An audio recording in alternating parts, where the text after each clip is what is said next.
नमस्कार, मैं धर्मेंद्र शुक्ला एक बार पुनः स्वागत करता हूं आपका आपके अपने ऑनलाइन प्लेटफॉर्म एसएन एकेडमी में। दोस्तों, आज हम फिर से एक नया टॉपिक लेके आए हैं बायोलॉजी का, जिसका नाम है प्लांट मॉर्फोलॉजी। तो प्लांट मॉर्फोलॉजी पढ़ने से पहले सबसे पहले हम लोग तो बॉटनी का परिचय करेंगे और बॉटनी के इंट्रोडक्शन के पश्चात हम लोग चलेंगे किधर, प्लांट मॉर्फोलॉजी यानी बॉटनी का एक टॉपिक स्टार्ट करेंगे। इससे पहले मैं आशा ये करता हूं आप सभी से कि आप सभी अपनी पढ़ाई को बहुत अच्छे से कर रहे होंगे, है ना, अपनी तैयारी में जुटे हुए होंगे और जी जान लगा के मेहनत कर रहे होंगे। ठीक है बच्चों, अगर आपने हमारे इस बायोलॉजी के पिछले लेक्चर्स नहीं देखे हैं तो उन्हें जाके देख लीजिए आप और उनको रिवाइज करिए और एमसीक्यू सॉल्व करिए। जितने लेक्चर्स पढ़े हुए हैं प्लेलिस्ट में जाइए, उनको बढ़िया से उनकी नोट्स बनाइए और उनको रिवाइज करिए। उसके बाद आप देखिएगा कि आपको एग्जाम में एक बेहतर परिणाम देखने को मिलेगा। चलिए समय नहीं बर्बाद करते और बात करते हैं किसकी, बायोलॉजी में। आज बॉटनी पोर्शन की, बॉटनी में प्लांट मॉर्फोलॉजी की बात करेंगे हम लोग। चलिए आइए हम बात करते हैं किसकी। तो हमारा टॉपिक क्या है यहाँ पे, सबसे पहले मैं तो थोड़ा सा बॉटनी के बारे में आपको बता देता हूं। बॉटनी या इसी को हम लोग बोलेंगे पादप विज्ञान, या इसी को हम लोग बोलते हैं वनस्पति विज्ञान। वनस्पति विज्ञान, देखिए यहां पे अगर हम बात करें तो सबसे पहले तो ये क्वेश्चन पूछेगा कि बॉटनी किस भाषा का शब्द है। तो याद रखिएगा ये किस भाषा का शब्द है, ग्रीक भाषा का शब्द है। ये बॉटनी किस भाषा का शब्द है, ये आपको ध्यान में रखना है कि बॉटनी जो है ग्रीक भाषा का शब्द है। ये बहुत अच्छे से आपको ध्यान में रखना है। अब बॉटनी मतलब क्या है ना, पेड़। बॉटनी का मतलब है, बॉटनी का मतलब है पेड़ पौधों, झाड़ियों, शाक इत्यादि का अध्ययन, इत्यादि का अध्ययन। तो कुल मिला के बायोलॉजी की वो ब्रांच है जिसमें हम किसके बारे में अध्ययन करते हैं, पेड़ पौधे यानी कि ट्री के बारे में, है ना, झाड़ियां यानी कि श्रब्स के बारे में, और शाक यानी कि हर्ब के बारे में, तीनों के बारे में अध्ययन करते हैं। ठीक है, ये पेड़ों की तीन कैटेगरी होती है, ट्री, श्रब एंड हर्ब्स। ठीक है, ये जो है ये एकदम ऊंचे ऊंचे बड़े से पेड़ होते हैं, उनको हम ट्री बोलते हैं। जो छोटी छोटी पतली पतली ब्रांचेस वाली जो पेड़ होते हैं उनको श्रब, और हर्ब मतलब जो बिना ब्रांच के होती हैं, बिना तनों की होती है, बहुत मोटे तने नहीं होते, बुडी स्टेम नहीं होते, कुल मिला के नो बुडी स्टेम, नो बुडी स्टेम। ये आपको ध्यान रखिएगा, लकड़ी का तना इसमें बिल्कुल नहीं होता। फिर इसके बाद तीसरी बात हमसे क्वेश्चन ये है कि इसके जनक कौन है, यानी कि बॉटनी के जनक कौन है, ये क्वेश्चन पूछा जाता है। तो आपने एक नाम सुना होगा, थियोफ्रेस्टस। थियोफ्रेस्टस जो है ये बॉटनी के जनक कहलाते हैं। बॉटनी के जनक इनको कहने का कारण ये है, कारण इनको ये है क्योंकि इन्होंने एक बुक लिखी थी जिसका नाम है ना, ही रोट अ बुक जिसका नाम है हिस्टोरिया। इस बुक का नाम है हिस्टोरिया प्लैंटेरम, प्लैंटेरम। और इस बुक में इन्होंने 500 प्लांट्स को एक्सप्लेन किया था, 500 पौधों के बारे में समझाया था। ही एक्सप्लेन्ड अबाउट 500 प्लांट्स। ठीक है, इसलिए हम इसको क्या कहते हैं, इसलिए हम, ठीक है, इन्हें फादर ऑफ क्या कहते हैं, फादर ऑफ बॉटनी कहते हैं। ये आपको ध्यान में रखना है। अब देखिए बॉटनी की बहुत सारी ब्रांचेस हैं, बहुत सारी ब्रांचेस हैं, तो वहां से भी आपके क्वेश्चन पूछ लिए जाते हैं। तो हम बात करेंगे क्या, branches of botany, branches of botany. ठीक है, ब्रांचेस ऑफ बॉटनी की बात करें अगर हम, तो यहां पे आप देखिएगा कि शुरू से एकदम शुरू करते हैं। आपसे क्वेश्चन ये पूछेगा, क्वेश्चन पूछेगा कि बताइए कि जीवाणु का अध्ययन, है ना, क्या कहलाता है। दूसरा आपसे क्वेश्चन पूछेगा, तो जीवाणु का अध्ययन बॉटनी की जिस शाखा में करते हैं उसको हम लोग बोलते हैं बैक्टीरियोलॉजी। क्या बोलते हैं, बैक्टीरियोलॉजी। यहीं से शुरू करते कहानी, है ना, क्योंकि इसमें सेल वॉल पाई जाती है तो कुछ साइंटिस्ट इसको किसमें रखते हैं, इसको बॉटनी में भी पौधे की कैटेगरी में रखते हैं। दूसरा अगर बात करेंगे तो दूसरा हमारा शैवाल है। आपने नाम सुना होगा शैवाल, इसको हम एल्गी भी बोलते हैं, एल्गी भी बोलते हैं। ठीक है। तीसरा आपने नाम सुना होगा लाइकेन का, लाइकेन का एक इंग्लिश से मैं लिख देता हूं, है ना, कुछ शब्द आपके। फिर चौथा आपने नाम सुना होगा कवक का, कवक का यानी कि फंजाई का, ये भी आपने नाम सुना होगा। फिर पांचवा आपने सुना होगा किसका, पांचवा आपने सुना होगा ब्रायोफाइट का, ब्रायोफाइट, ये प्लांट की कैटेगरीज होती हैं। ठीक है। छठा आपने नाम सुना होगा टेरिडोफाइटा, टेरिडोफाइट या टेरिडोफाइटा। सातवां आपने नाम सुना होगा जिम्नोस्पर्म, जिम्नो जिम्नोस्पर्म, ये आपने नाम सुना होगा जिम्नोस्पर्म। आठवां आपने नाम सुना होगा एंजियोस्पर्म। ये सबसे एडवांस कैटेगरी आप प्लांट होते हैं एंजियोस्पर्म, एंजियोस्पर्म। जब प्लांट का डेवलपमेंट है तो कुछ ऐसा ही हुआ था इधर से। ठीक है।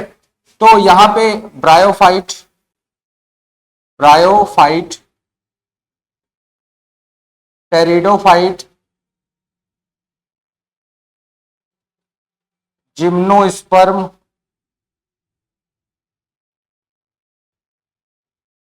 एंजियोस्पर्म, ये प्लांट की कैटेगरी है। इनका अध्ययन पूछा जाता है आपसे तो आप याद रखिएगा, इनका अध्ययन में शैवाल का अध्ययन कहलाता है, इसका अध्ययन कहलाता है शैवाल का अगर बात करें तो फाइकोलॉजी। आपको ध्यान में रखना है कि शैवाल का अध्ययन क्या कहलाता है। शैवाल का अध्ययन बॉटनी की जिस ब्रांच में करते हैं उसको हम बोलते हैं फाइकोलॉजी।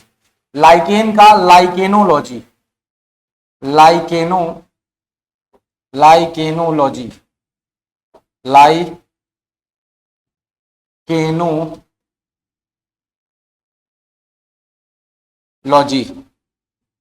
ठीक है।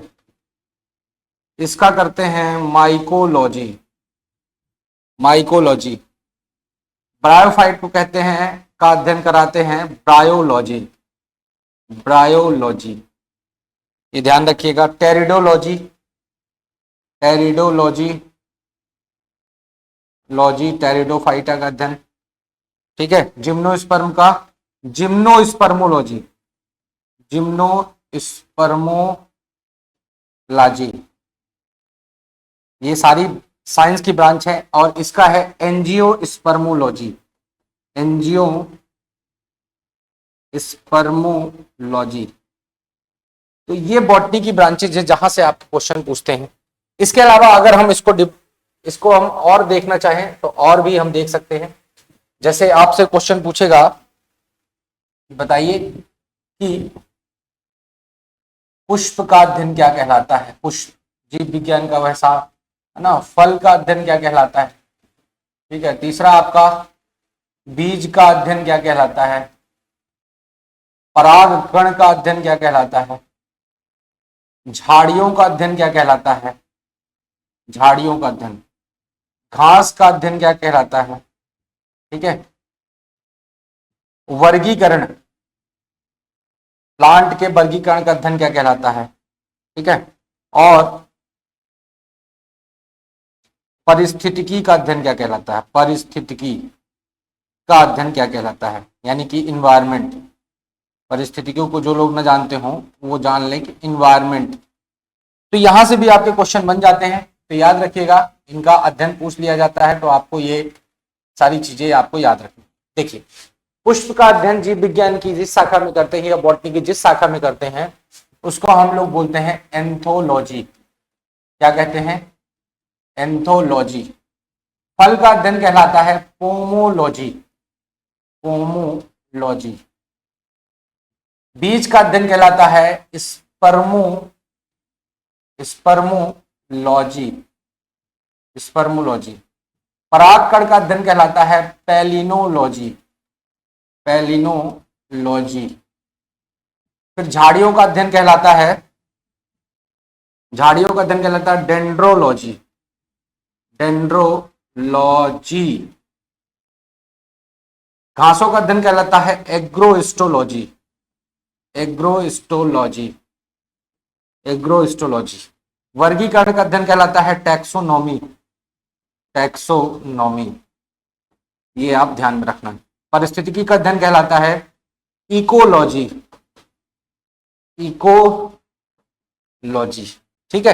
तो ये आपको सारी चीजें आपको बहुत अच्छे से ध्यान में रखना है। तो ये थोड़ा सा एक परिचय था जो बॉटनी से हमें पढ़ना था, है ना। बॉटनी के बारे में एक परिचय था, ब्रीफ परिचय था जो हमें पढ़ना था। बॉटनी किस भाषा का शब्द है? ग्रीक भाषा का, ठीक है। बॉटनी कहलाता क्या है, इसके जनक क्या है, और इसकी विभिन्न शाखाओं के बारे में हमें पढ़ना था, क्योंकि यहां से भी क्वेश्चन आपके प्रायः पूछ लिए जाते हैं। अब आइए हम एक बॉटनी का नया टॉपिक स्टार्ट करते हैं। एक टॉपिक स्टार्ट करते हैं जिसका नाम है प्लांट मॉर्फोलॉजी।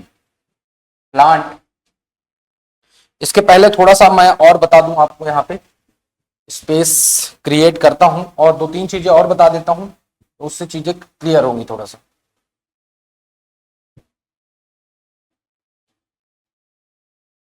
अगर हम पौधे की बाह्य संरचना का अध्ययन कर रहे हैं तो उसको हम बोलते हैं मॉर्फोलॉजी। आंतरिक संरचना का अध्ययन कर रहे हैं, आंतरिक संरचना का अध्ययन, तो उसको बोलते हैं एनाटॉमी। और तीसरा आंतरिक संरचना के कार्यों का अध्ययन, आंतरिक संरचना के कार्यों का अध्ययन अगर करते हैं हम लोग तो उसको बोलते हैं एनाटॉमी। तो ये तीनों शब्द भी आप याद रखिएगा, मॉर्फोलॉजी बाह्य संरचना का अध्ययन, मॉर्फोलॉजी आंतरिक संरचना का अध्ययन, एनाटॉमी, और कार्यों का अध्ययन है इसका फिजियोलॉजी, प्लांट फिजियोलॉजी।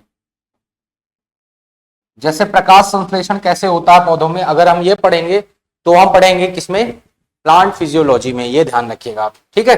तो आइए अब आगे बात करते हैं प्लांट एनाटॉमी, यानी कि पादप बाह्य आकारिकी की बात करते हैं।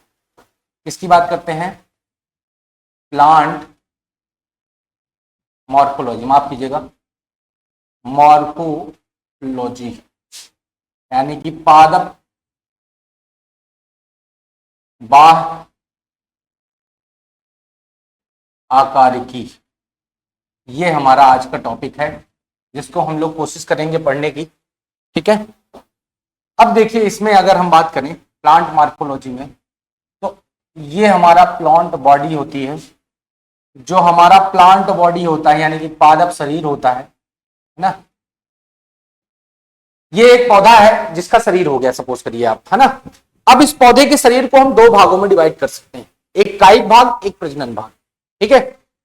कौन से कितने भागों में डिवाइड कर सकते हैं हम इसको? दो भागों में। We can divide it into two parts, ठीक है। एक होता है कायिक भाग, पौधे का एक कायिक भाग होता है, या इसी को हम बोलते हैं वेजिटेटिव पार्ट। क्या बोलते हैं? वेजिटेटिव पार्ट, ये आप ध्यान रखिएगा। तो पौधे के दो भाग, बेसिकली पौधे की पूरी बॉडी को दो भागों में बांटा गया है, कायिक भाग और दूसरा प्रजनन भाग।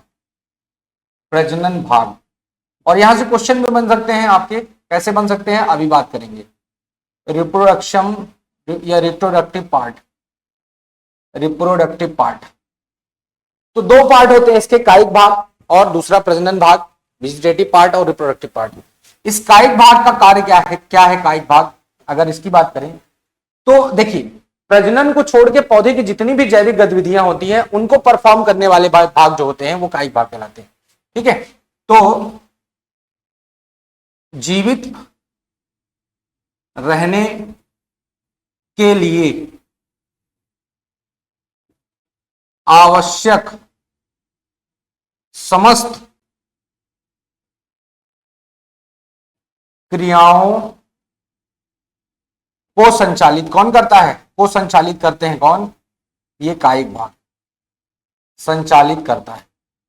तो जीवित रहने के लिए आवश्यक जितने भी क्रियाएं हैं उनको, और ये केवल और केवल इसका काम क्या है?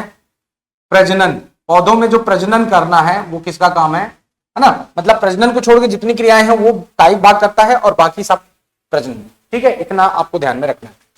अब ये तीन भाग होते हैं, इसके तीन पार्ट होते हैं। एक होता है जड़ यानी कि रूट, दूसरा तना यानी कि स्टेम, और तीसरा होता है पत्ती अर्थात लीफ। और अगर आप प्रजनन भाग की बात करें तो आपसे क्वेश्चन क्या पूछेगा, पौधे का प्रजनन भाग कौन सा है, तो आपका आंसर क्या होगा, पुष्प या फूल। तो फूल जो है वो बेसिकली पौधे का प्रजनन भाग है, बाकी सारे कायिक भाग है। तो आपसे क्वेश्चन पूछ सकता है कि निम्नलिखित में से कौन सा पौधे का कायिक भाग नहीं है, जड़, तना, पत्ती, पुष्प। तो आपका आंसर क्या होना चाहिए, पुष्प। ये निम्नलिखित में से कौन सा प्रजनन भाग है, तो आपका आंसर होगा जड़, तना, पत्ती और पुष्प में पुष्प। ठीक है, तो ये आप ध्यान रखिएगा।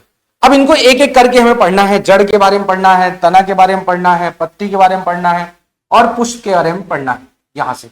ठीक है, और उसके बाद हम लोग आगे पढ़ेंगे किसके बारे में, परागण और फल के बारे में। ठीक है, तो आइए आगे बात करते हैं। हम सबसे पहले बात करते हैं जड़ के बारे में। इसकी बात करते हैं जड़ की। सबसे पहला जो हमारा होगा वो होगा जड़ या रूट। तो रूट में तीन से चार चीजें आपको पढ़नी है। सबसे पहले तो हम बात करेंगे इसके परिभाषा की, रूट की परिभाषा। सबसे पहले जो हमें बात करना है वो क्या बात करना है, रूट की परिभाषा। यहां लिखता हूं नीचे,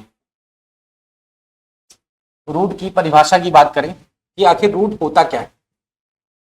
ये आपके भी दिमाग में क्वेश्चन होगा कि रूट क्या है। ठीक है, परिभाषा की बात करेंगे, फिर प्रकार की बात करेंगे और कार्य की बात करेंगे। यही तीन जगह से क्वेश्चन आपके बनते हैं। ठीक है, चलिए तो इधर देखते हैं। आप देखिए, जैसे ये बीज, सपोज करिए बीज है, ये बीज है। अब इस बीज को अंकुरित होने के लिए, जर्मिनेट होने के लिए तीन चीज चाहिए। अगर इसको तीन चीजें मिल रही है, मिट्टी के नीचे है ये, है ना, मिट्टी के नीचे दबा हुआ है। सपोज करिए ये सॉइल के नीचे दबा हुआ है, ये मिट्टी के नीचे दबा हुआ है। ठीक है, मिट्टी के नीचे ये दबा हुआ है और इसको जर्मिनेट होने के लिए क्या चाहिए, बेसिकली तीन चीजें चाहिए, है ना, 3 थिंग्स आर रिक्वायर्ड। ठीक है, पहला इसको चाहिए क्या, नमी मतलब वाटर, कुल मिला के ये समझिए आप, पानी। दूसरा चाहिए इसको ऑक्सीजन और तीसरा चाहिए इसको प्रकाश या लाइट। अगर इस बीज को तीन चीजें मिल जाती हैं तो ऑब्वियसली ये जर्मिनेट करेगा। और जब बीज जर्मिनेट करता है तो इससे दो ब्रांचेस निकलती हैं। एक ऊपर की ओर जाती है, जो कहां जाती है, ऊपर की ओर जाती है प्रकाश की ओर, और एक जाती है भूमि की ओर, नीचे की ओर जाती है। जो ऊपर की ओर जाती है इसको हम लोग बोलते हैं क्या, प्रांकुर या प्लीम्यूल। और जो नीचे की ओर जाती है उसको हम लोग बोलते हैं मूलांकुर या रेडिकल। ध्यान दीजिएगा ना, इसको हम लोग क्या बोलते हैं, मूलांकुर या रेडिकल बोलते हैं इसको, रेडिकल। ये जो प्रांकुर है ये आगे चल के प्ररोह तंत्र बनाता है, पौधे का सूट सिस्टम बनाता है। क्या बनाता है दोस्तों, ये बनाता है पौधे का प्ररोह तंत्र यानी कि सूट सिस्टम, प्ररोह तंत्र यानी कि सूट सिस्टम। और ये जो है ये बनाता है पौधे का रूट सिस्टम यानी कि जड़ तंत्र। ये बनाता है पौधे का जड़ तंत्र। ठीक है, अब ये ध्यान दीजिएगा आप कि ये जो प्रांकुर है ये किधर विकास होता है, इसका विकास हो रहा है धनात्मक, पॉजिटिव, प्रकाशवर्ती की ओर। प्रकाश की ओर हो रहा है तो इसको हम बोलेंगे कि इसका विकास हो रहा है पॉजिटिव फोटोट्रॉपिक। और भूमि से दूर तो निगेटिव गुरुत्ववर्ती यानी ऋणात्मक, गुरुत्ववर्ती यानी कि ऋणात्मक जियोट्रॉपिक। जबकि इसकी बात करें अगर हम, तो इसका कहां विकास हो रहा है, इसका धनात्मक गुरुत्ववर्ती और ऋणात्मक प्रकाशानुवर्ती हो रहा है।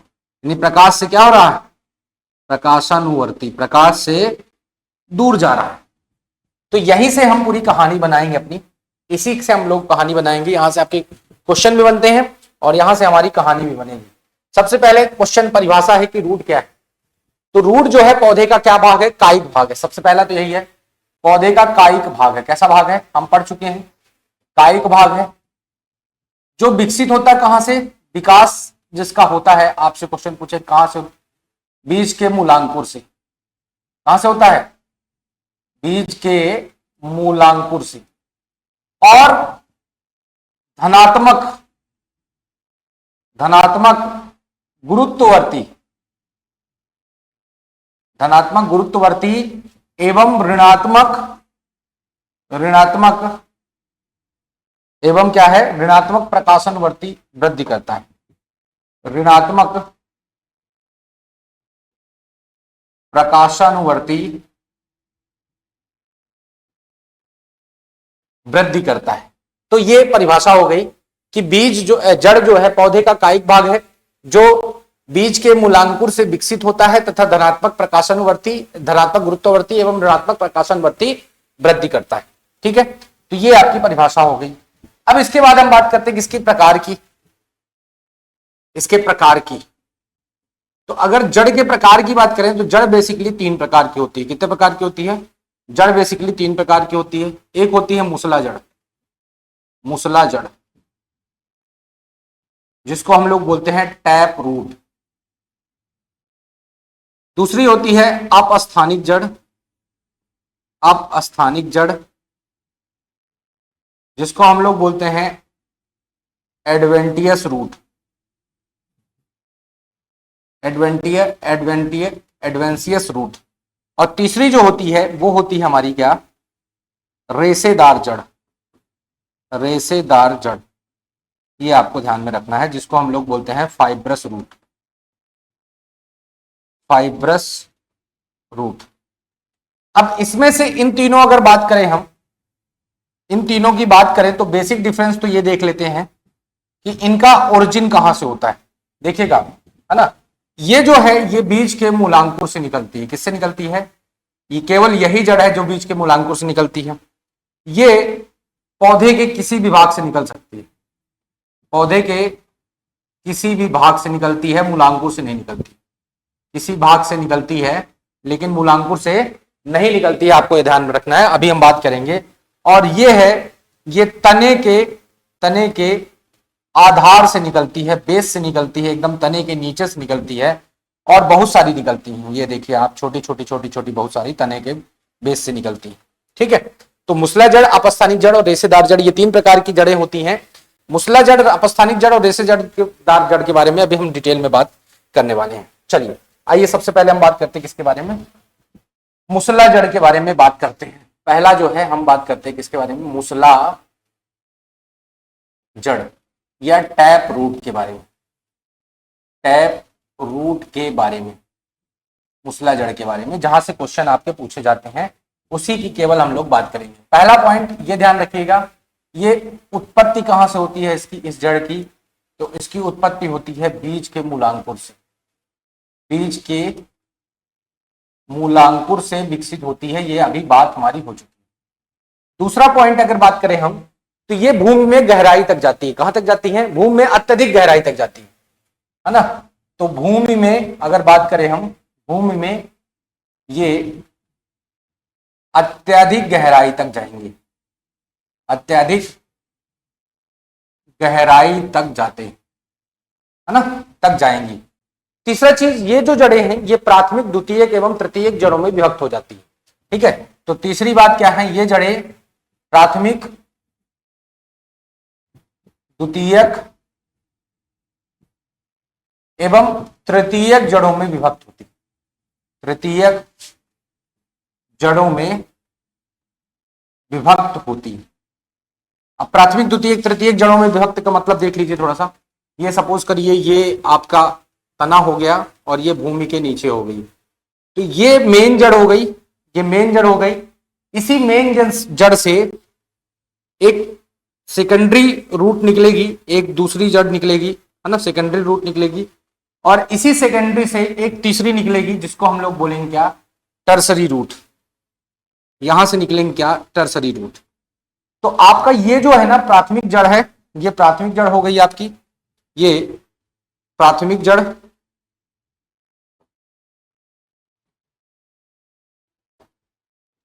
ये आपकी प्राथमिक जड़ हो गई, ये आपकी प्राथमिक जड़, ये आपकी सेकेंडरी जड़ या द्वितीयक जड़, और ये आपकी जो हो गई तृतीयक जड़ हो गई, तृतीयक यानी टर्सरी रूट, तृतीयक जड़। और इन्हीं में होते छोटे छोटे मूल रोम, ठीक है। और ये आपका तना हो गया, क्या हो गया, तना, तना, ये ध्यान रखिएगा, ठीक है। चौथा पॉइंट अगर बात करें हम इसमें, तो ये जो इस प्रकार की जड़ें बेसिकली किसमें पाई जाती है, इस प्रकार की जड़ें जो पाई जाती हैं वो बेसिकली दो बीजपत्री पौधों में पाई जाती है। किस प्रकार के पौधे में पाई जाती हैं, द्वि बीजपत्री पौधे।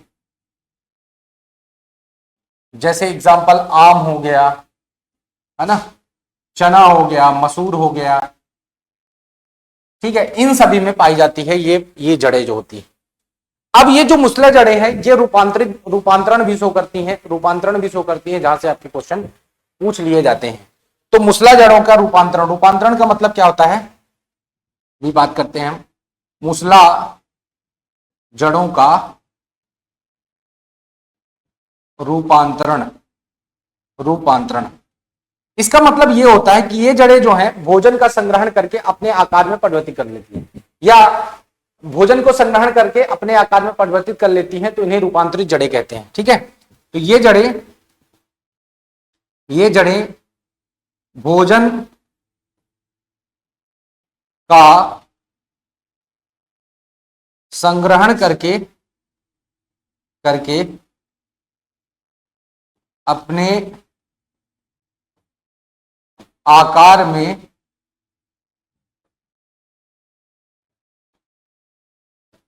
परिवर्तन कर लेती, क्या कर लेती हैं, परिवर्तन कर लेती हैं, ये आप ध्यान रखिए, कर लेती हैं।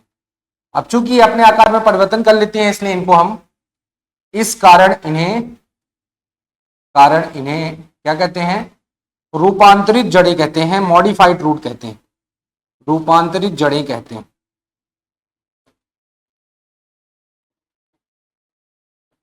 ठीक है। उदाहरण अगर हम बात करें यहां पे, हालांकि इसके उदाहरण हम बात करेंगे, ठीक है। जैसे मूली हो गई आपकी, मूली, गाजर, चुकंदर, सलजम,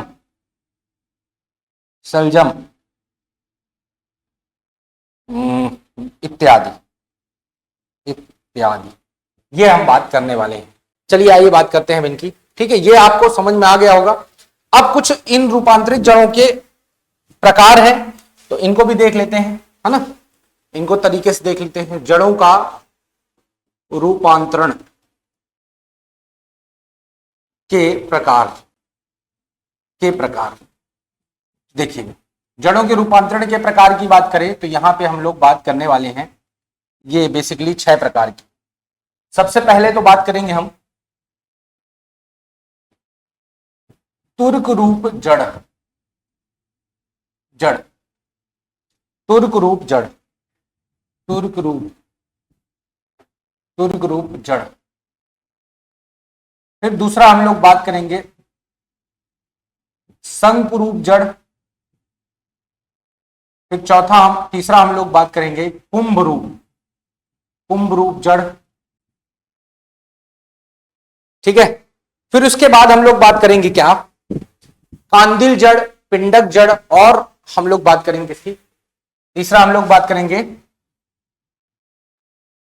कांदिल जड़, ठीक है। चौथा हम लोग बात करेंगे पिंडक जड़, पांचवा, सॉरी माफ कीजिएगा। और छठा हम लोग जो बात करने वाले हैं वो बात करने वाले हैं श्वसन जड़ या मूल। तो ये 6 से आपसे क्वेश्चन पूछे जाते हैं जिनके बारे में हमें अच्छे से पता होने चाहिए चीजें। अब देखिए तुर्क रूप जड़ की अगर बात करें हम, तो ये तुर्क रूप जो जड़ होती है ये एक्चुअल में ऊपर और नीचे कैसी होती है, पतली होती है, जबकि बीच में क्या होती है, मोटी होती है। इसकी बात करें अगर हम, तो ये मध्य में क्या होती है, मध्य भाग फूला, और जबकि ऊपर और नीचे क्या होती है, पतली होती है। इसका एग्जाम्पल है दोस्तों मूली जो है इसका बेस्ट एग्जाम्पल है, ये आपको ध्यान में रखना है। ये तुर्क रूप जड़ है। शंकु रूप जड़ की अगर बात करें तो शंकु रूप जड़ क्या होती है, इसका ऊपरी भाग क्या होता है, ऊपरी भाग मोटा होता है और क्रमशः निचला भाग क्या होता जाता है, पतला होता जाता है। इसको बोलते हैं दोस्तों शंकु रूप जड़, शंकु रूप जड़। इसका एग्जाम्पल आपसे क्वेश्चन अगर पूछा जाए कि शंकु रूप जड़ का एग्जाम्पल क्या है, तो इसका बेस्ट एग्जाम्पल क्या है, आपको पता ही होगा कि इसका एग्जाम्पल क्या है। इसका एग्जाम्पल है गाजर।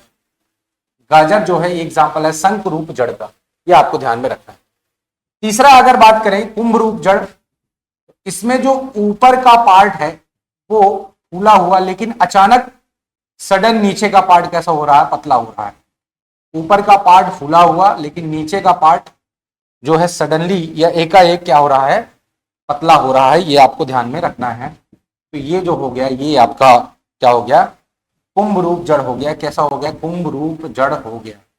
यहां भी आप इसको बना सकते हैं, ये हरा हरा पत्ता, ठीक है। इसके जो बेस्ट एग्जाम्पल हैं, इसके उदाहरण यहां पे अगर आपसे क्वेश्चन पूछे कि आपको कुंभ रूप जड़ का एग्जाम्पल बताना है, तो इसके दो एग्जाम्पल हैं। एक है आपका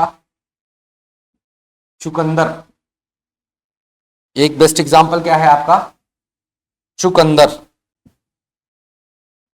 चुकंदर। और दूसरा जो एग्जाम्पल है वो है सलजम। ये दो बेस्ट एग्जाम्पल है किसके, कुंभ रूप जड़ का। कांदिल जड़ों की बात करें अगर हम, कांदिल जड़ों की बात करें अगर हम, तो आप देखेंगे जो कांदिल जड़ें हैं वो कहीं से भी फूली हुई हैं, उसका कोई निश्चित आकार नहीं है।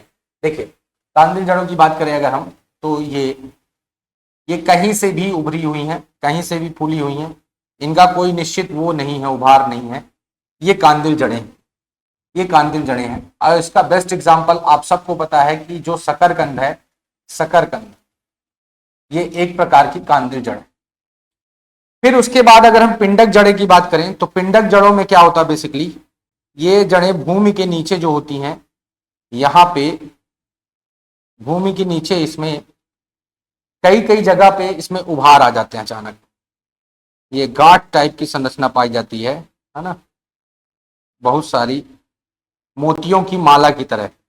तो इनका एग्जाम्पल आप जानते होंगे, इनका एग्जाम्पल या उदाहरण अगर बात करें हम, तो जैसे अरहर, अरहर आपका चना, ये किसका एग्जाम्पल है, ये एग्जाम्पल है पिंडक जड़ों का। फिर उसके बाद अगर श्वसन मूल का बात करें, अगर हम श्वसन मूल की बात करें, तो ये जैसे आपका श्वसन मूल में देखेंगे, थोड़ा सा समझने की कोशिश करेंगे। ये पेड़ हो गया आपका, ये आपका पेड़ हो गया, और ये इस पेड़ की मेन जड़ हो गई, मुख्य जड़ हो गई। अब बेसिकली ये पेड़ होता क्या है, ये कहाँ पाया जाता है, ये दलदली क्षेत्रों में पाया जाता है। तो दलदल में रहने होने के कारण यहां से कुछ जड़ें बाहर निकल आती हैं इससे, और ये श्वसन के लिए एडॉप्टेड हो जाती हैं, जिनको हम लोग बोलते हैं श्वसन मूल, श्वसन मूल। और इसमें कुछ छिद्र भी पाए जाते हैं जिसको हम लोग हाइड्रोथोड बोलते हैं। तो ये जो है ये राइजोफोरा या मैंग्रोव प्लांट में पाई जाती है। मैंग्रोव प्लांट में एग्जाम्पल अगर बात करें, पौधों में पाई जाती है, पौधों में उपस्थित, ये आपको ध्यान में रखना है। तो इस प्रकार से अगर हमने क्या देखा, इस प्रकार से हमने देख लिया जड़ों का रूपांतरण भी हमने देख लिया। एक बार यहां से मूसला जड़ के बारे में हमने बहुत अच्छे से चीजें जानने की कोशिश की है और जान भी हमने ली है। अब हम दूसरी जड़ की बात करते हैं, जिसका नाम है क्या, दूसरा जो है वो है अपस्थानिक जड़। दूसरी जड़ का प्रकार क्या है, अपस्थानिक जड़। यहां पे दूसरा प्रकार का जड़ है अपस्थानिक जड़, अपस्थानिक जड़। तो अपस्थानिक जड़ की अगर बात करें हम, अपस्थानिक जड़ की बात करें, तो ये जड़ जो है ये बीज के मूलांकुर से नहीं निकलकर, कहां से ना निकलकर, बीज के मूलांकुर से ना निकलकर, मूलांकुर से नहीं निकलती है,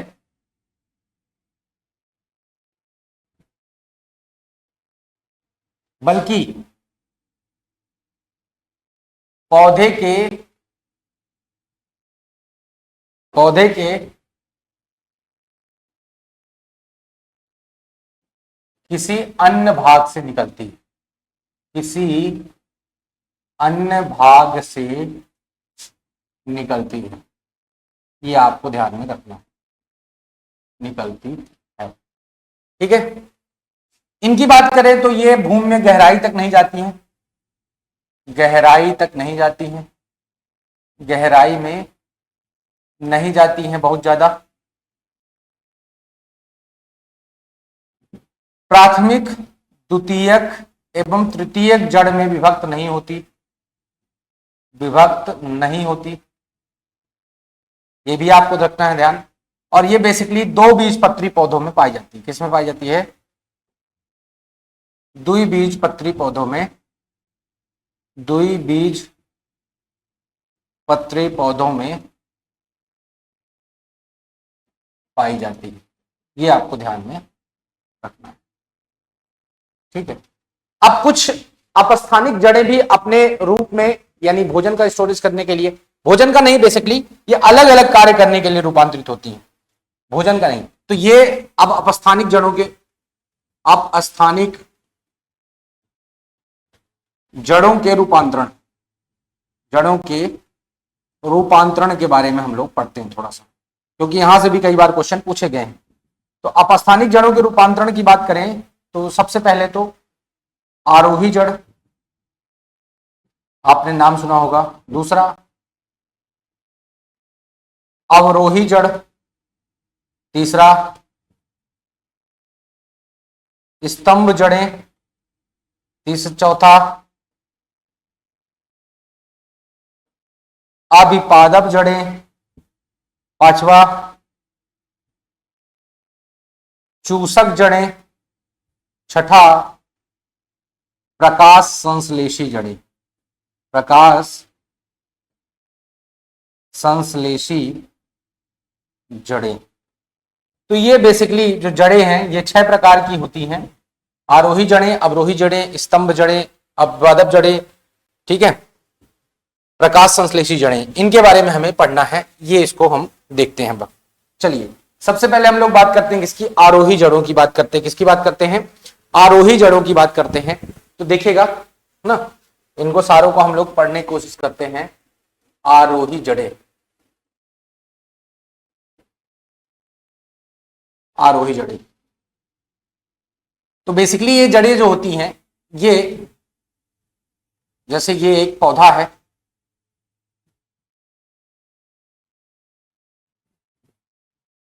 ये अगर एक पौधा बनाए, हम कोशिश करें आपको समझाने की, तो ये एक प्लांट है बेसिकली।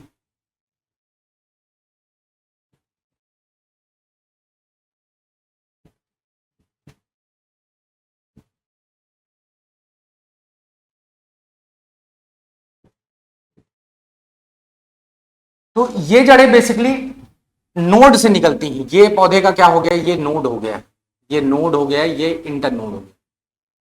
तो ये जड़ें कहां से निकलती हैं? ये बेसिकली नोड से निकलती हैं, और ये नोड से निकलकर पौधे को ऊपर जाने में, ऊपर चढ़ने में इसको यांत्रिक सहारा प्रदान करती है। ये कौन सी जड़ें हो गई? ये हो गई आरोही जड़ें। आरोही मतलब पौधे को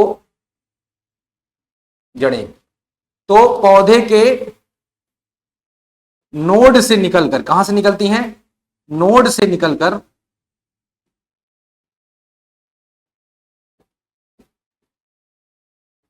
पौधे को ऊपर चढ़ने में मदद करती है। अब सपोज करिए, मान लीजिए ये कोई एक पार्ट है या डंडा है, इससे क्या हो जाएंगी? ये लिपट जाएंगी और ये इसको ऊपर चढ़ने में मदद करेंगी। ये आप ध्यान रखिएगा। तो ये क्या करती हैं? ये बेसिकली ये पौधे को ऊपर चढ़ने में मदद करती है। ठीक है, ये सहारा है, यांत्रिक सहारा देती है। तो पौधे को, ये पौधे के नोड से निकलकर पौधे को ऊपर चढ़ने में मदद करती है। अब इसके बेसिकली उदाहरण से क्वेश्चन पूछे जाते हैं। किससे पूछे जाते हैं? उदाहरण से क्वेश्चन पूछे जाते हैं। तो कि किन पौधों में इस प्रकार की जड़ें पाई जाती हैं, तो आप दो का नाम याद रखिएगा, एक पान और दूसरा जो है ये है मनी प्लांट। मनी प्लांट, पान और मनी प्लांट, इन दोनों में किस प्रकार की जड़ें पाई जाती हैं? आरोही जड़ें पाई जाती हैं। दूसरा जो हमारा एग्जाम्पल है जिसके बारे में हम बात करने वाले हैं वो है हमारा अवरोही जड़ें। अवरोही जड़ें, दूसरा है अवरोही जड़ें। अवरोही जड़ें, अब देखिए जो अवरोही जड़ें होती हैं, अगर हम इसकी बात करें तो ये जो अवरोही जड़ें हैं, तो इनकी अगर हम बात करें तो ये बेसिकली क्या हो, पौधे के, इनको हम अवस्तंभ जड़ें भी कहते हैं। क्या कहते हैं इनको? अवस्तंभ जड़ें भी कहते हैं। अवस्तंभ जड़ें भी कहते हैं, ये आप ध्यान रखिएगा। तो बेसिकली होती क्या है, ये जड़ें, जैसे पौधे हैं, सपोज करिए ये पौधा है आपका, ये पौधा है,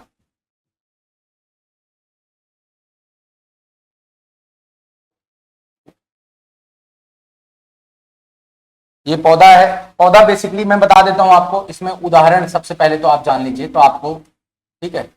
ये गन्ने में पाई जाती है, गन्ना में, और मक्का में पाई जाती है, ठीक है। तो ये बेसिकली, ये क्या है, गन्ने का क्या है, ये इंटरनल, ये आपका, इसको थोड़ा सा अगर मैं बनाने की कोशिश करूं इसको, ये गन्ना आपका बन गया, ठीक है। ये नोड हो गया इसका, और ये वाला जो पार्ट है ये इंटरनोड।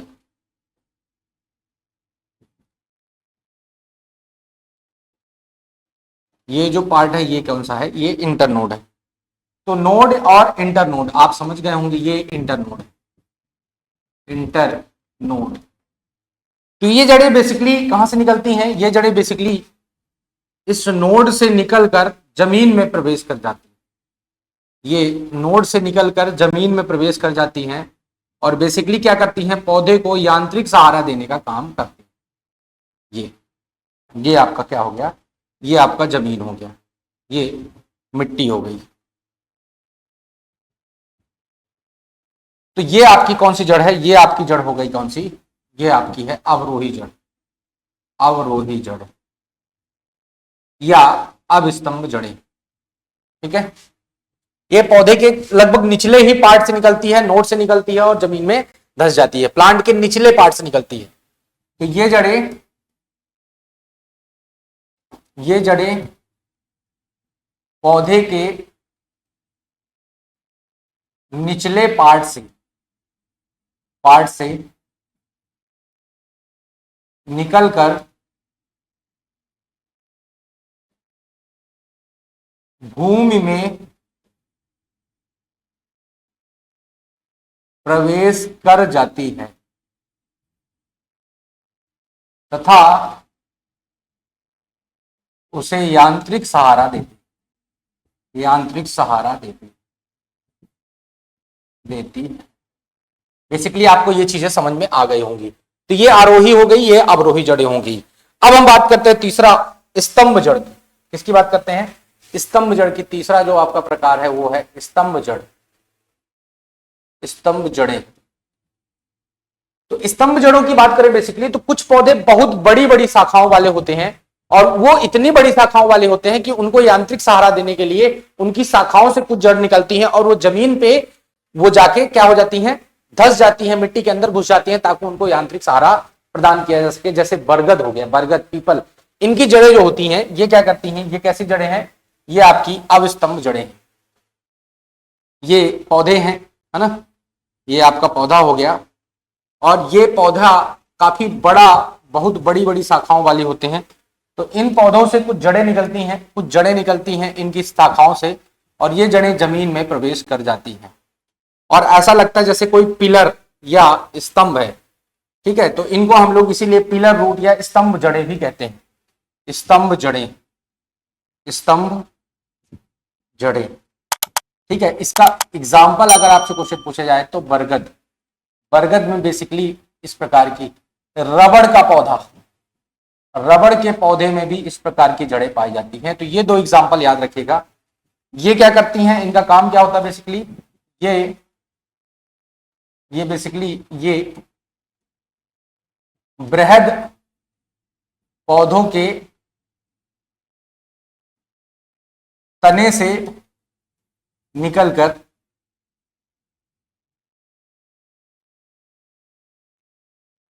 जमीन में प्रवेश कर जाती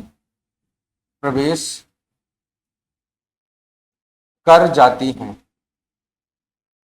एवं उन्हें यांत्रिक सहारा देती, क्या देती हैं, यांत्रिक सहारा देती। ये आप ध्यान में रखिए, ठीक है।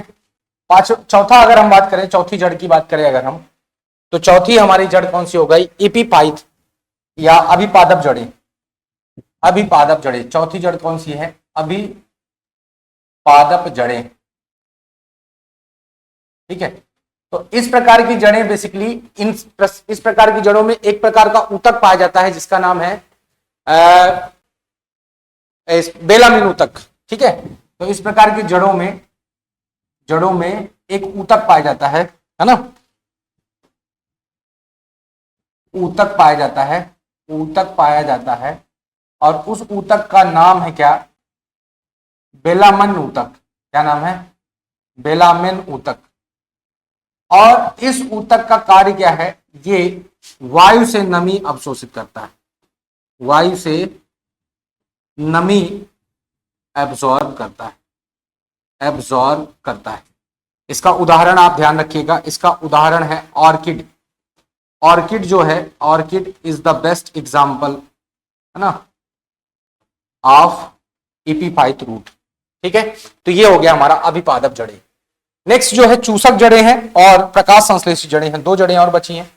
तो पांचवा जो है वो है चूसक जड़ें।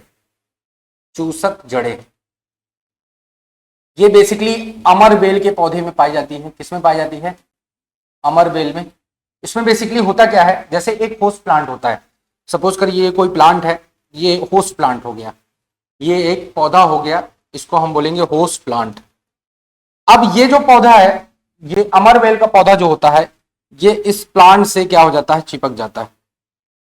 ये इस प्लांट से चिपक जाता है और यहां से कुछ रूट, कुछ जड़ें निकलती हैं जो इस होस्ट प्लांट के कहां पे प्रवेश कर जाती हैं, जाइलम फ्लोएम में प्रवेश कर जाती हैं। फ्लोएम में प्रवेश कर जाती हैं, कहां पे, फ्लोएम में प्रवेश कर जाती हैं, फ्लोएम में प्रवेश कर जाती हैं और वहां से क्या निकालती रहती हैं, प्रवेश कर जाती हैं, फ्लोएम में प्रवेश कर जाती हैं। ये आप ध्यान रखिएगा।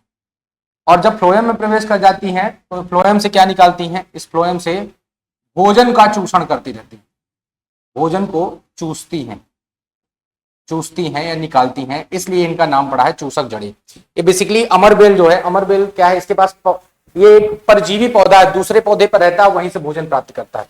तो ये अमरबेल हो गया जो गेस्ट प्लांट है।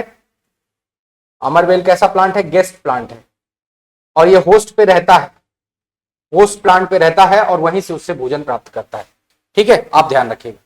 छठा जो है उसका नाम है, छठा ये है प्रकाश संश्लेषी जड़ें।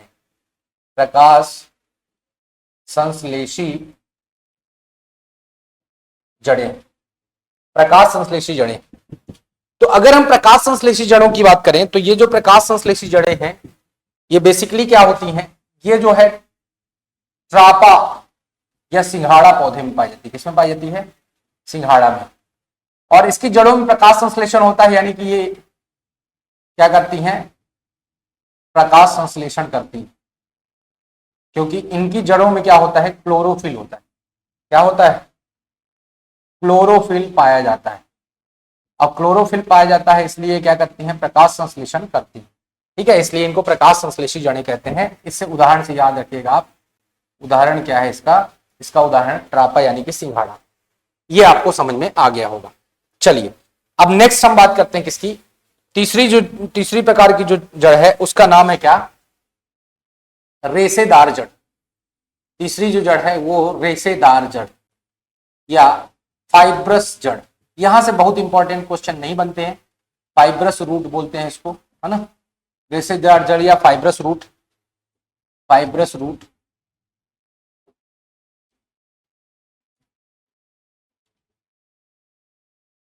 ये बेसिकली पौधे के तने से निकलती हैं। कहां से निकलती हैं? तने के आधार से निकलती हैं। कहां से निकलती हैं? तने के आधार से, ये ध्यान रखिएगा, तने से नहीं, तने के आधार से निकलती हैं, बेस से निकलती, आधार से निकलती है। ये बेसिकली तने के आधार से निकलती हैं। और इसका उदाहरण किन में पाई जाती है? ये बेसिकली जो पाई जाती हैं, ये घास में, गेहूं में, चावल में, इन सभी में इत्यादि में कौन सी जड़ें पाई जाती हैं? फाइब्रस रूट होती हैं। जैसे अगर मैं एग्जांपल दूं, ये आपका प्लांट हो गया, ये बहुत ज्यादा इंपॉर्टेंट है नहीं आपके एग्जाम पॉइंट ऑफ व्यू से, ये आपका प्लांट हो गया, सपोज करिए ये, है ना, तो ये जो है, ये जड़ें बहुत छोटी छोटी रेशे के समान निकलती हैं और भूमि में काफी कम गहराई तक जाती हैं, भूमि में काफी कम गहराई तक जाती हैं और लगभग समान संरचना की होती हैं जड़ें, ठीक है। और वहां से मिनरल और क्या निकालने की कोशिश करती हैं? मिनरल और वाटर निकालने की कोशिश करती हैं, ठीक है। ये हो गया जड़।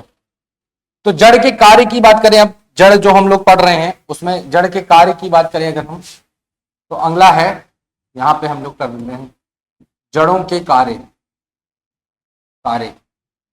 तो बेसिकली कार्य में आप ये ध्यान रखिएगा कि जड़ों का बेसिक काम क्या होता है? भूमि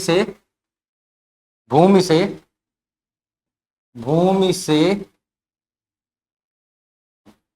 जल एवं खनिज लवण का अवशोषण, जल एवं खनिज लवण का अवशोषण, खनिज लवण का अवशोषण करती हैं, अवशोषण करती हैं। और जो जड़ जो है, जड़ में मूल रोम पाए जाते हैं। क्या पाए जाते हैं? मूल रोम पाए जाते हैं। ये एक कोशिकीय संरचना है। कैसी संरचना है? एक कोशिकीय संरचना है, ये आप ध्यान रखिए।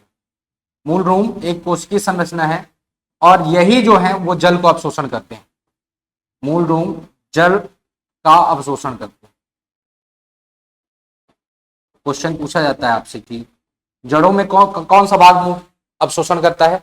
और दूसरा चीज ये है, यहां पे आप एक पॉइंट और लिख सकते हैं कि ये केशिकीय जल, कैपिलरी वाटर का ही केवल अवशोषण करती है। जड़ें जो हैं केशिकीय जल का अवशोषण करती हैं, अवशोषण करते हैं।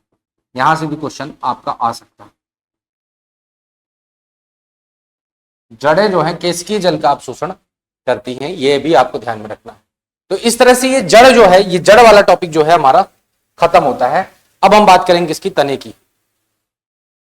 अब देख लीजिए एक बार, जड़, है ना, यहां पे हमने देखा था, सबसे पहले तो हमने बॉटनी का परिचय देखा, फिर उसके बाद बॉटनी की ब्रांचेस देखी हमने, फिर उसके बाद हमने प्लांट बॉडी की देखी। तो इसमें कायिक भाग, प्रजनन भाग। कायिक भाग में पहला जो हमने स्टार्ट किया वो जड़ स्टार्ट किया है, ये देखिए, है ना, जड़ से स्टार्ट किया हमने। जड़ की परिभाषा क्या होती है? पौधे कायिक भाग है जो बीज के मूलांकुर से विकसित होता है, धनात्मक गुरुत्ववर्ती और ऋणात्मक प्रकाशनवर्ती ग्रो करता है। 3 प्रकार की जड़ें हैं। पहला हम लोगों ने मूसला जड़ की बात की, यहाँ पे मूसला जड़ के रूपांतरण यहाँ पे बात की हमने। कौन कौन से? त्वक रूप, शंख रूप, कुंभ रूप, कांदिल, पिंडक और श्वसन मूल। फिर उसके बाद हमने अपस्थानिक जड़ की बात की। तो अपस्थानिक जड़ के रूपांतरण हमने बात की, आरोही, अवरोही, स्तंभ, अल्पादप, चूसक और प्रकाश संश्लेषी। यहाँ पे हमने आरोही जड़ को समझा, किसमें पाई जाती है? बेसिकली आयुर्वेद, पान और मनी प्लांट में। अवरोही जड़ को समझा हमने, गन्ना और मक्का में पाई जाती है। फिर हमने देखा स्तंभ जड़ें, ये बेसिकली बरगद और रबड़ के पौधे में। अभिपादक जड़ें आर्किड में पाई जाती है, ठीक है। फिर हमने चूसक जड़ें अमरबेल में पाई जाती है, जबकि प्रकाश संश्लेषी जड़ें किसमें पाई जाती हैं? सिंघाड़ा में या ट्रापा में पाई जाती है। फिर उसके बाद हमने क्या बात की? हमने बात की किसकी? रेशेदार जड़ की। रेशेदार जड़ किसमें पाई जाती है? घास, गेहूं, चावल में। और फिर उसके बाद जड़ों के कार्य की बात की। जड़ें बहुत पौधे को यांत्रिक सहारा भी प्रदान करती है, पर वो इतना ज्यादा इंपॉर्टेंट है नहीं आपके एग्जाम पॉइंट ऑफ व्यू से। अब हम बात करते हैं किसकी? तने की। तो आइए बात करते हैं किसकी? तने की, ठीक है। तो अगर हम तना की बात करें यहाँ पे, तना या स्टेम, तो सबसे पहले तो परिभाषा हम लोग देखेंगे इसकी, तने की परिभाषा। तो अगर हम तने की परिभाषा की बात करें, तो तना जो है बीज के कहां से विकसित होता है दोस्तों? ये विकसित होता है बीज के प्रांकुर से। ये इसकी उत्पत्ति कहां होती है? बीज के प्रांकुर से उसकी उत्पत्ति होती है। सबसे पहला तो यही है। दूसरा, अगर हम बात करें कि ये पौधे का ये भी एक कायिक भाग ही है ना, यहाँ पे एक पॉइंट पहला यही होना चाहिए। और तीसरा, ये धनात्मक प्रकाशानुवर्ती ग्रो करता है। कैसे? प्रकाश की तरफ जो जाएगा वो धनात्मक प्रकाशानुवर्ती, और एवं ऋणात्मक गुरुत्ववर्ती ग्रो करता है। ये आप ध्यान में रखिएगा, ये आपकी परिभाषा होगी। अब तने के प्रकार की बात करें, अगर हम इसके तने की किसकी बात करें, अगर हम प्रकार की बात करें, तो तना बेसिकली 3 प्रकार का होता है। तना कितने प्रकार का होता है? बेसिकली 3 प्रकार का होता है। 3 प्रकार का, जैसे जड़ थी 3 प्रकार की, वैसे तने भी 3 प्रकार की। पहला होता है भूमिगत तना, है ना। दूसरा होता है वायवीय तना, और तीसरा होता है अर्धवायवीय तना।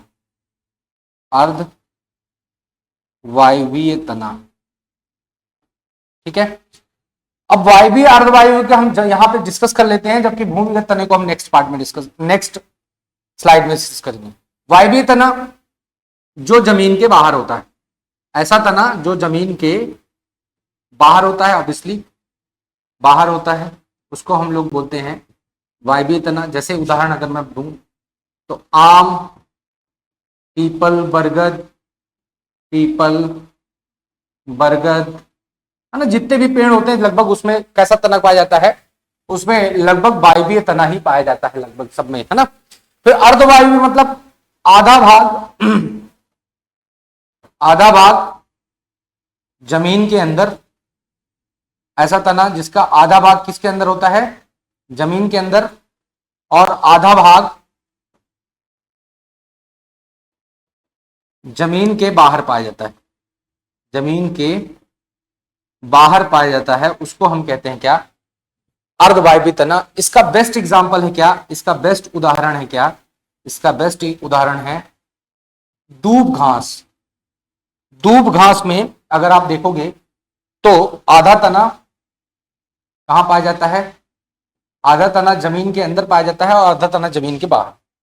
अब तीसरा जो है हमारा भूमिगत तना, अगर बात करें हम, तो जमीन के अंदर पाए जाने वाला तना, जमीन के अंदर पाया जाने वाला तना,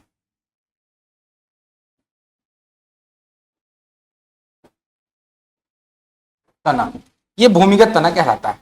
अब इस भूमिगत तना को हमने और भी बांटा हुआ है, देखते हैं। तो भूमिगत तना की बात करें अगर हम, तो भूमिगत तना जो है ये बेसिकली, इसका एग्जांपल मैंने इसलिए नहीं दिया क्योंकि इसके भी डिवीजन, ये बेसिकली 4 कैटेगरी में बांटा गया है। आप देखिएगा इसको, है ना, ये बेसिकली कितने कैटेगरी में बांटा गया है? 4 कैटेगरी में बांटा गया है। पहला अगर बात करें तो इसको बोला गया है क्या? कंद। पहला बोला गया है कंद। दूसरा है, कंद को हम इंग्लिश में बोलते हैं ट्यूबर। दूसरा है प्रकंद। तीसरा है घनकंद, और चौथा है सल्ककंद। इसको हम लोग बल्ब बोलते हैं, इसको हम लोग कॉर्म बोलते हैं, और इसको हम लोग बोलते हैं राइजोम। आपसे ये क्वेश्चन पूछ सकता है। अब देखिएगा बेसिकली होता क्या है, ये जो, अगर हम बात करें किसकी? कंद की, तो ये जो होता है मोटा तना है। कैसा तना है? मोटा तना है, और इसमें जो है कलिकाएं यानी कि आई पाई जाती है ना, कलिकाएं यानी कि आइस पाई जाती हैं, ये इसकी पहचान है।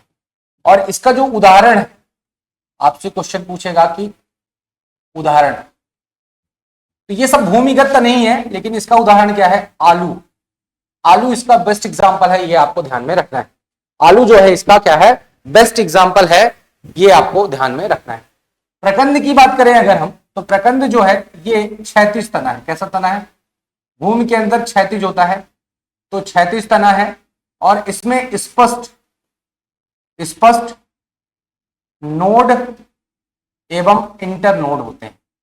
क्या होते हैं, इंटर नोड होते हैं, ये आप ध्यान रखेंगे। और इसके उदाहरण की बात करें अगर, तो आप दो एग्जाम्पल याद रखिएगा, एक हल्दी और एक अदरक। हल्दी और अदरक। घनकंद की बात करें तो ये एक ठोस तना है। कैसा तना है, ठोस तना है, इसमें लेयर नहीं पाई जाती, परत नहीं पाई जाती, ये आप ध्यान रखें, ठीक है। और इसके बेस्ट एग्जाम्पल जो है, इसके जो बेस्ट एग्जाम्पल हैं वो तीन हैं जो आपको याद रखना है। एक तो है जिमीकंद। जिमीकंद जो है ये किसका एग्जाम्पल है, बेस्ट एग्जाम्पल है किसका, घनकंद का, ठीक है। दूसरा कचालू, आलू कचालू वाला कचालू हो गया। और तीसरा दोस्तों हो गया अरबी। अरबी, ये तीनों जो है बेस्ट एग्जाम्पल है किसके, भूमिगत तना के, घनकंद की। और चौथा है सलकंद। सलकंद ये जो है इसका तना जो है, तना लेयर में, परत में पाया जाता है, परत में पाया जाता है तना। और इसका एग्जाम्पल, उदाहरण की बात करें अगर हम, तो प्याज और लहसुन। लहसुन एक प्रकार का क्या है, सल्ककंद है, ये आपको ध्यान में रखना है, ठीक है। तो इसके बाद कुछ और तने के रूपांतरण है, तने के कुछ और रूपांतरण है जिसको हम बात कर लेते हैं, ठीक है। तने के रूपांतरण एक दो हैं जो आपको जानने चाहिए, इसकी बात हम लोग करते हैं।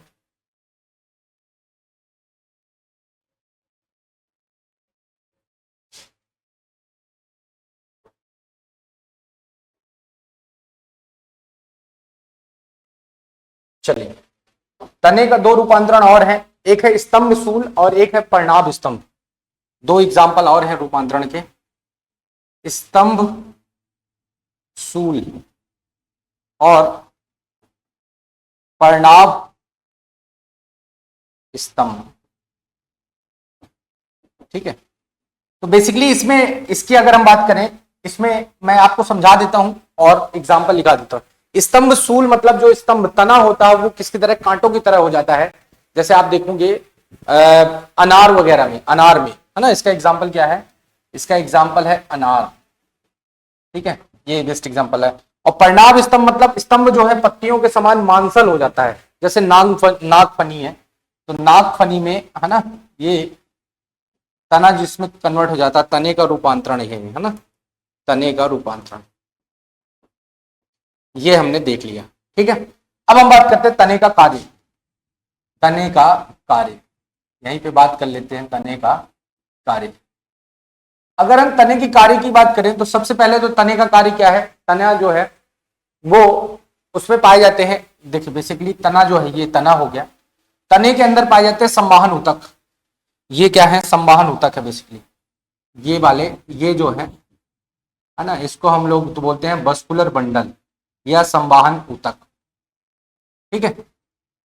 ये है हमारा संवाहन ऊतक, और ये कहाँ पाया जाता है, तने में पाया जाता है। और ये संवाहन ऊतक बेसिकली दो होते हैं, एक होता है जाइलम और एक होता है फ्लोएम। तो तने जो है जड़ द्वारा अवशोषित जल एवं खनिज लवण को पत्तियों तक या पौधे के अन्य भागों तक पहुंचाने का काम करता है। तो जाइलम क्या करता है, ये जल का परिवहन करेगा, है ना, जल का परिवहन करेगा, प्लस खनिज लवण का परिवहन करेगा, क्योंकि खनिज लवण इसमें घुला होता है। और ये पहुंचाएगा किसके, पत्तियों के पास, और पत्ती बनाएगी क्या, फूड, फूड यानी कि भोजन। तो भोजन का जो परिवहन करता है उसका नाम है फ्लोएम, परिवहन।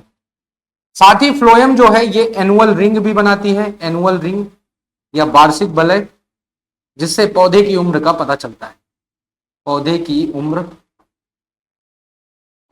का पता लगता है। तो पौधे की उम्र का पता लगाते हैं इसी एनुअल रिंग या वार्षिक वलय को गिनकर, वार्षिक वलय की संख्या गिनकर हम पौधे की उम्र का पता लगाते हैं। तो तने का बेसिकली यही कार्य है।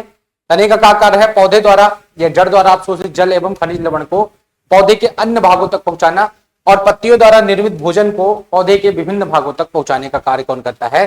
तने का ये कार्य है। ठीक है, ये आप ध्यान रखिएगा। चलिए आगे अगर हम